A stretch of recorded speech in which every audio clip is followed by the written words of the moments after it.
भरपूर स्वागत बा आप सभी के भाई भोजपुरिया यूट्यूब चैनल में। फिर पवन सिंह जी से जुड़ल नया एवं ऑफिशियल रिपोर्ट लेके आयल बनी, जो उनकी फर्स्ट लुक के साथ जी हाँ फैंस लोग भी काफ़ी इंतजार रहा, तो ज़्यादा दरअसल वो चिंतित रहा। फर्स्ट लुक उनकी 5 तारीख के यहाँ रहे, लेकिन 5 के बाद 6-7 भी हो गए, उनकी 8 तारीख अब रिपोर्ट आई लला।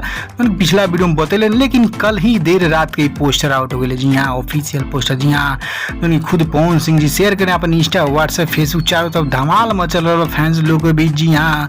तो जो उनकी ऑफिशियल लुक के साथ साथ बड़ी नया रिपोर्ट लेके आयल सारा को, जो उनकी बहुत जल्दी टीम लंदन जाए वाला जी हाँ।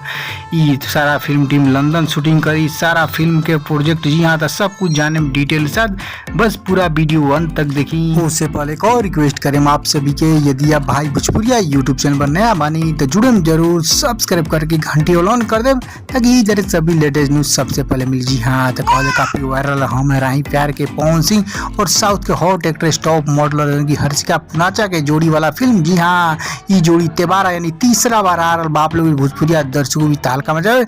उनकी पहली बार एक नया फिल्म की शूटिंग हो चुकल बा, और दूसरा होली शो में, और अब तीसरा ही नया हम राही प्यार के फिल्म लेके जी हाँ। हाँ तो कहल जा पवन सिंह जी फिल्म हम राही प्यार की काफी बड़ा लव स्टोरी फिल्म साबित होकर, यानी अब तक के सबसे बड़ा प्रोजेक्ट साबित हो जी हाँ।